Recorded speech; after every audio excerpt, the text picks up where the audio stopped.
Hi, I'm Kevin Hill, and as you can probably see by the sketch on the canvas today, we're going to do a nice rugged barn. It should be a lot of fun. And if you're enjoying these and you want to see more, be sure to leave a like and subscribe. All right, let's get started. We'll start off today here with a nice soft light blue color, and of course I threw a little red in there because we're looking for a purple. There. Now, this purple's more on the blue side, which is good because we're trying to go for a misty sky, kind of misty background sort of a feel. And it's a good color for that. And I've got my clear gel and my white mix right up here. And that's good.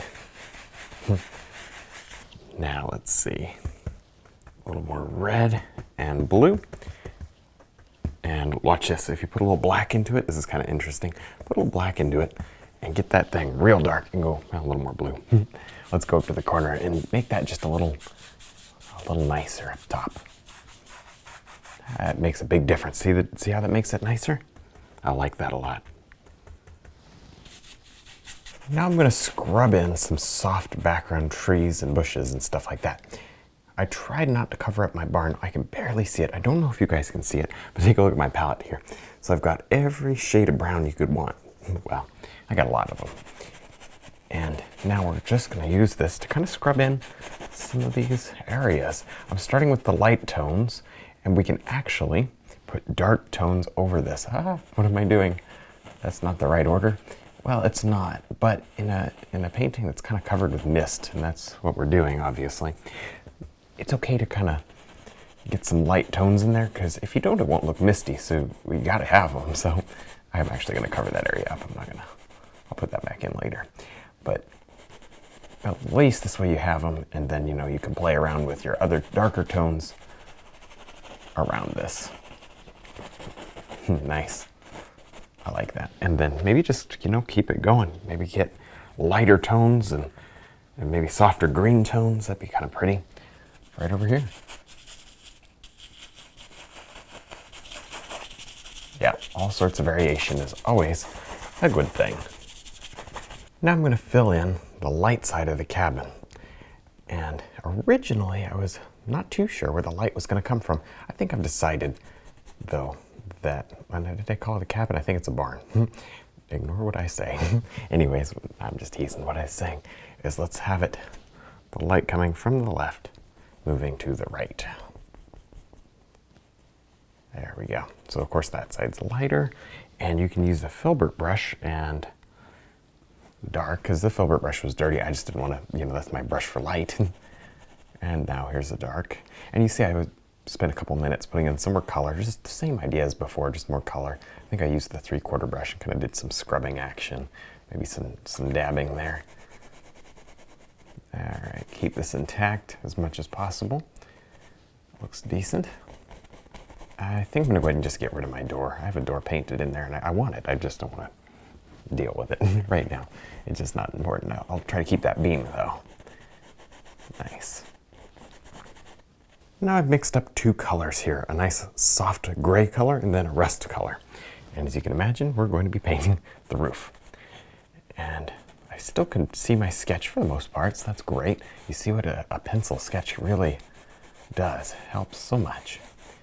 Now, this is kind of fun because it's rickety. This barn is so rickety today. And I think that's interesting. We got a big gap there, and we may, and probably will, add even more broken bits. I love that. I think that is super fun. And if you make a mistake, leave it. It's going to be fine because this barn is rough, and anything you do to make it, a little odd would be fine. This is one of those times where it's just not going to make a whole lot of difference. If you have a crooked line, if looks like it's leaning over because you didn't do the perspective right, any of those things, those are going to be perfectly acceptable today. So have fun with this one. There, then put the rust color in, and then we'll pick them out with individual darks, probably closer toward the end. Now with the detail round and a nice light color, I'm going to go ahead and just start adding some light details. You see I put in some dark details, just cracks in the roof for the most part, a couple of cracks over there. I was working on the door, it's not finished. I don't even know if we're going to continue going in that direction, but let me just set this brush down. Slide it across and get a support beam. Good enough. And now, because we haven't done any painting down here, we can still put our hand here. That's going to change very quickly. We'll do some painting down there in a minute, really, because I don't want to go too far with the barn without getting at least the landscape covered. So it helps me with my colors that way. Helps me understand, you know, what the values and tones should be. There, look at that. Those are the support beams for the roof. I like that. I think that looks kind of cool. Yeah, we can always highlight those, play around with them later, but it gives you a sense of structure. Maybe right in here as well. Just a feeling of there's something holding that building up still, even if it isn't much. There we go. That's fun. And then maybe with back to our darks, maybe this little window here. Maybe we want to outline that with a little dark. Start to get it started. Remember, there's no highlight here yet. We're just placing in some darks and details. There. A lot of this will be covered, so don't worry. Don't worry, just have fun. Nice. A couple more darks up here, maybe would be good. The roof won't get a ton of light, so you can go a little more detailed, as you can see. Now, if you've painted with me before, you know I'm not totally crazy at this point, but if you haven't, I'm sure you're wondering. All right, well, I throw down some color, light, then dark. Now I grab a big brush, could be anything, could be a rag actually, just to smear this all in. I wouldn't do this with a paper towel though. I think it would just rip that paper towel to pieces too quickly. It's too much of an area to have to go over. I'm going up and just softening everything together. Use big, bold brush strokes here instead of little tiny brush strokes. Now that looks like it came out a little green, and sometimes that happens, you know, when you're doing it random. So let's throw some red in. Red in the foreground is never a bad thing anyway. Maybe a little touch of blue, that always makes a purple. So, there we go. Anyway, you see how to do this. Just work this around. And then I'm going to change brushes to my other one. This is the one I had out at the very end of the sky. I did a little blending with this brush. And I'm going to bring all this together. Isn't that pretty? Now, a lot of this will actually highlight, but this is just the base tone. And this is the way that you can get a very, very, very nice loose base tone. This is shadow back here. So there's my palette. Borrow paint from my palette and bring it right over there. Fun stuff. This is just a fun way to paint. Nice. Look at all those colors. You would work for an hour trying to put those things in individually. This way, you just grab the filbert, you go all over the place, and you just throw it up there. You're only concerned with light and dark. There we go. That's looking good. And then you just modify it. Throw a little light in the brush if you need some. Very easy to modify as you go.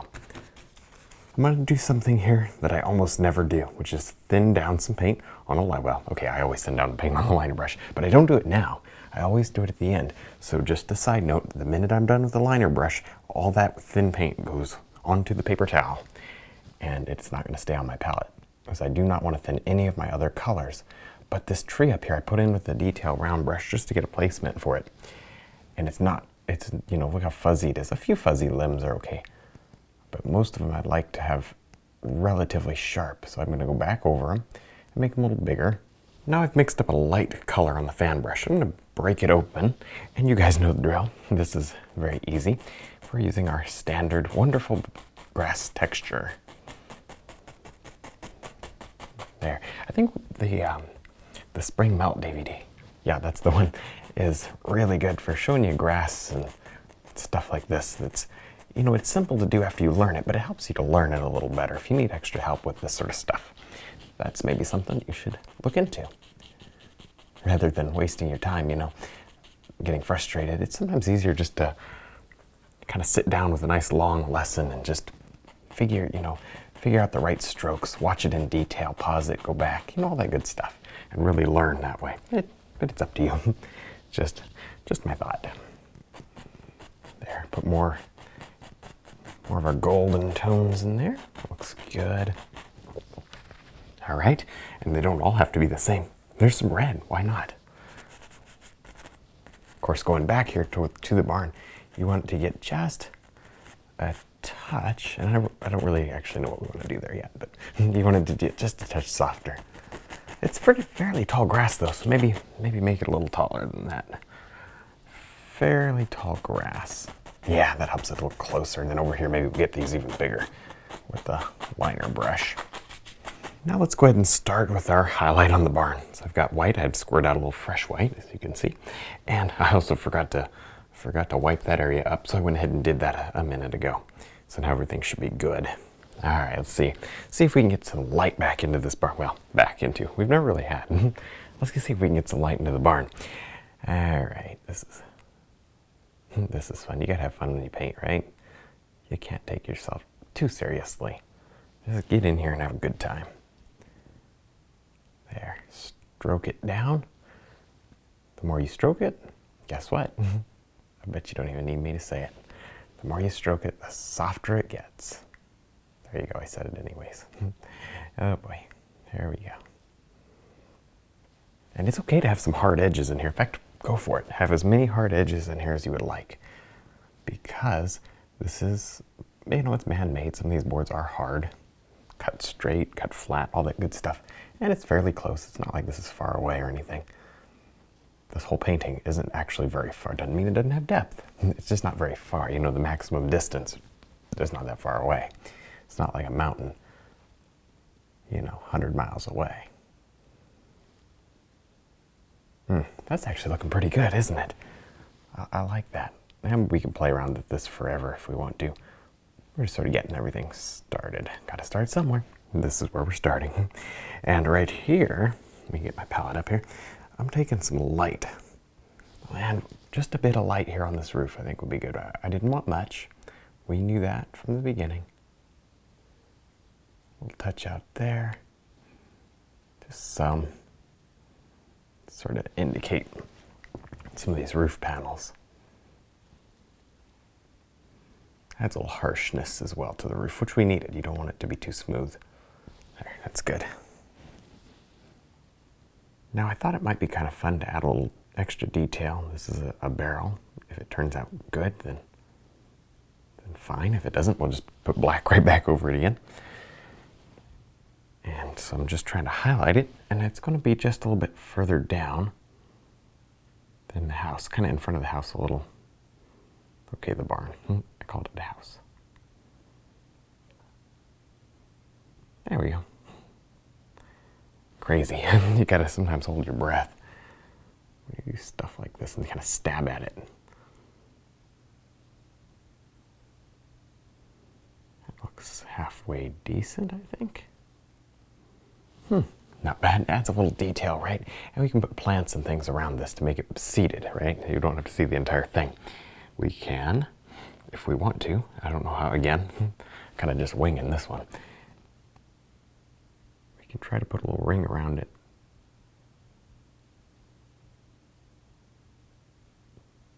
There, that's kind of cool. Looks like an old barrel. I like that. Highlight the ring.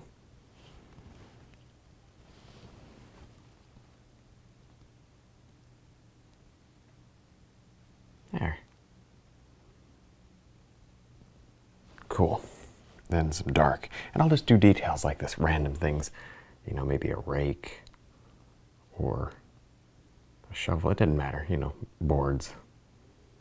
Anything. Just to give it a little more life. Now let's go ahead and brighten up this grass just a bit. And you can see I've changed my detail round. This is about the only brush that you're going to be able to use to get nice bright grass right now. I mean, you'll use a liner brush later, but I don't want that yet. As you guys know, I don't like to thin the paint until the end. This brush is so soft that it lets us layer. You see how much paint I have in that thing? It lets us layer without making any kind of a muddy mess.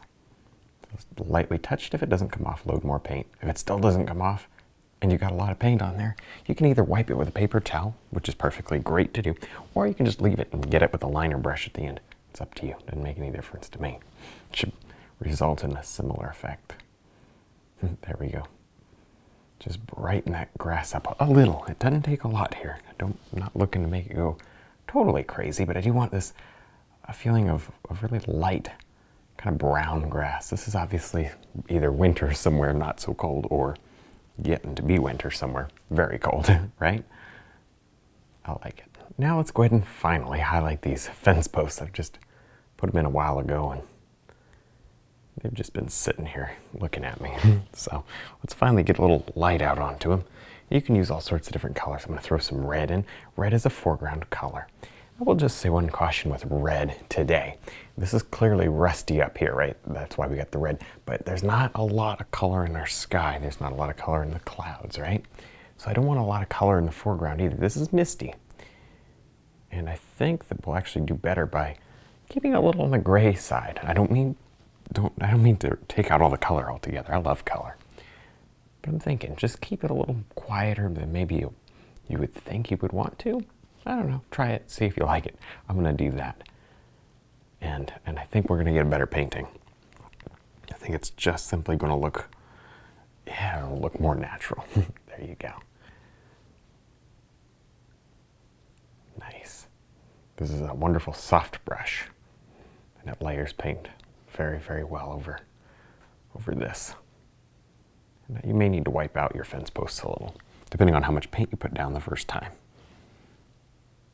Now with our liner brush, we are going to add in a lot of grass. And this is actually very important. It helps to keep our painting very detailed and nice looking. You see, we've got our small grass that we did with our detail round brush, and then coming forward you get some medium blades of grass and some really big ones in the foreground. And it's the way you create depth. And you remember, this painting simply doesn't have a lot of distance going for it. You know, with a vast mountain, it's pretty easy to get depth. Well, we don't have near as far back to go. So you got to do it differently. I'm not saying it's hard. It really isn't. You just have to think about it for a second and kind of go and change things a little. And the way I'm going to do that in this painting is simply by making the grass really tall in the foreground. A little more paint, and you can actually add just a little detail back here as well, kind of bring the two together. Yeah, that's nice and subtle. I like that. Nice. Okay, not too bright here. I'm going to dull that color now. So let's get a little bit of a darker color. Hold your palette down and flat when you do this. Otherwise, you'll have your paint on the floor before you know it. That's never fun, is it?